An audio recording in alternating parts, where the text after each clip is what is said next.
Assalamualaikum warahmatullahi wabarakatuh. Good morning, everyone. Good morning, sir. Good morning. Good morning, sir. Okay, thank you. Today, we are going to discuss about all the aspects in poetry. However, before we start, I would like to know first, related to how far that you already knew or understood about poetry. Therefore, could one of you explain about it, please?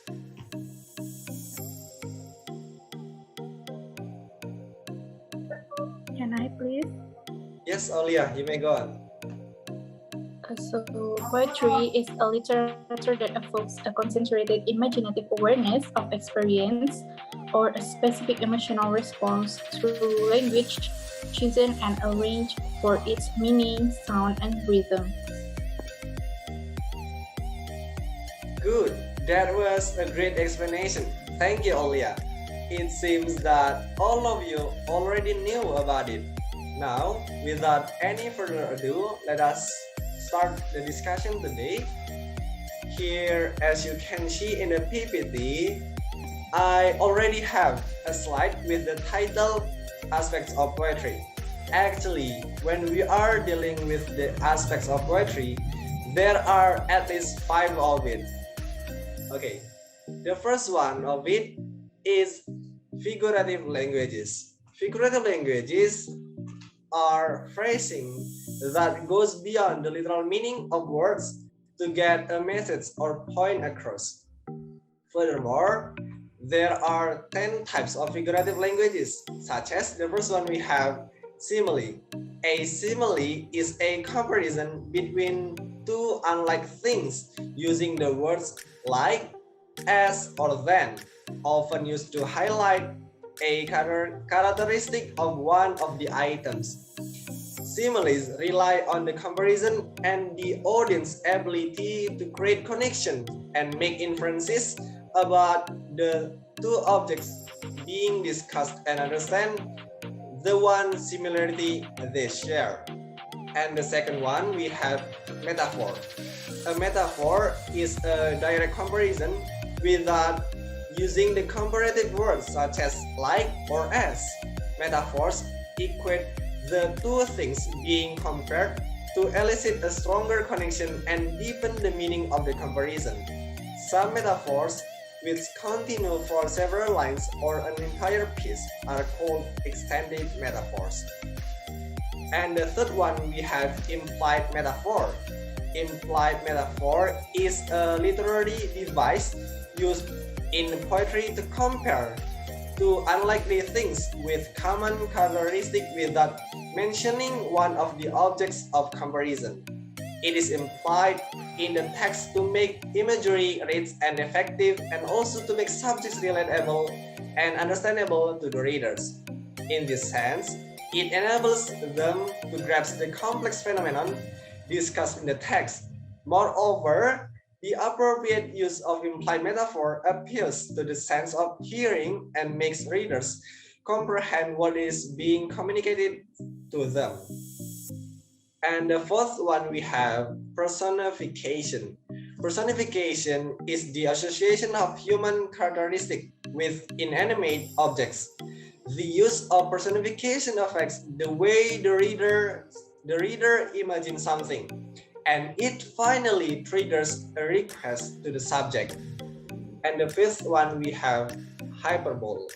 Hyperbole is an overstated statement made to emphasize something or elicit a sense of humor. And we often use this word unconsciously in everyday conversation. The overstated was so outrageous that no one believed it to be true. It is used to add color to a statement. And the sixth one, we have allusion. An allusion is a reference to a well-known person, place, thing, or event of historical, cultural, or literary merit. It requires the audience to use their background knowledge to understand the meaning. And the seventh one, we have idiom. An idiom is a commonly used expression that has acquired a meaning different from its literal meaning. Idiomatic phrases vary by culture and language. They are often difficult to grasp for language learners because the expression's true meaning is so different than what is being expressed. And the eighth one we have pun. A pun is a play on words. It exploits the different meanings of a word or its homonyms, usually to humorous effect. And the ninth one we have onomatopoeia. In onomatopoeia, figure of speech that imitates the natural sounds of an object, which can reflect the sound of water, such as splash, sprinkle, drizzle, etc. These words make the reader seem to hear the sound of the word. And the last one we have alliteration. Alliteration is the repetition of the same consonant sound at the start of one or more words near one another. It is often used to emphasize an emotion or reveal a stronger description. Okay, that's all about all the examples of figurative languages. Now we jump to the second aspect. That is imagery. Imagery is a vivid and vibrant form of description that appeals to the reader's senses and imagination. Despite the word connotation, imagery is not focused solely on visual representation or mental images. It refers to the full spectrum of sensory experiences, including internal emotions and physical sensation. And the third one we have sensory details. Include sight, sound, smell, and taste. Writers employ the five senses to engage a reader's interest. When sensory details are used, your readers can personally experience whatever you are trying to describe, reminding them of their own experiences, giving your writing a universal feel. And the next one we have rhyme. Rhyme is the repetition of syllables, typically at the end of a verse of line. Rhymed words conventionally share all sounds following the word's last stressed syllable. Rhyme is one of the first poetic devices that we become familiar with, but it can be a tricky poetic device to work with, since matching content to a rhyming pattern takes a lot of skills. And the fifth one we have repetition. Repetition is a literary tactic that includes repeatedly utilizing the same word or phrase in a piece of writing or speech. In this case, to create poetry, and it is a fundamental poetic technique. And the last one we have parallelism.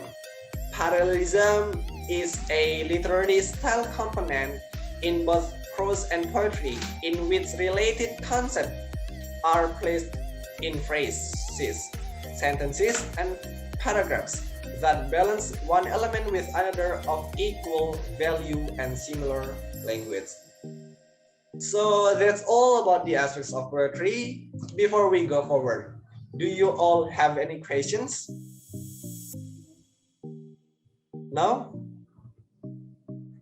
If not, I myself, the one who will ask you a question then. Okay? Alright, and my question is, sometimes when you are writing something, what kind of the aspects or which one of those aspects that I already explained earlier that you tend to use? Please? Could I, sir? Okay, Maya, please. Okay, so I think that I use words that mean hyperbole and metaphor more often because these words usually appear in everyday life and we use them, such as the sentence, "I'm so hungry, I could eat anything." Alright, thank you, Maya. So referring to Mail's answer, he made poetry with commonly used sentences with means. The ideas that Mail uses are simple ideas but can be meaningful. But I think I still need one more. Would you please, one of you? May I, sir? Okay, Rita, please. Okay, thank you, sir. So when writing a poetry, I often use the repetition aspect. I use it with the aim of emphasizing the meaning of the sentence, so the readers can also feel the emotion that there are poured out in the poetry that I wrote. Okay, Rita, that was a great explanation. That was a great answer. From Rita's answer, we can see that Rita really addresses the target of all the poetries she has ever written by touching the hearts of the readers. Okay, since we do not have any more questions, I think I have also finished my discussion today. Therefore, I would like to end this meeting. Thank you very much for all your great participation.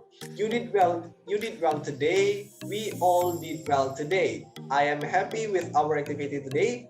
I think that's all. Goodbye. Wassalamualaikum warahmatullahi wabarakatuh.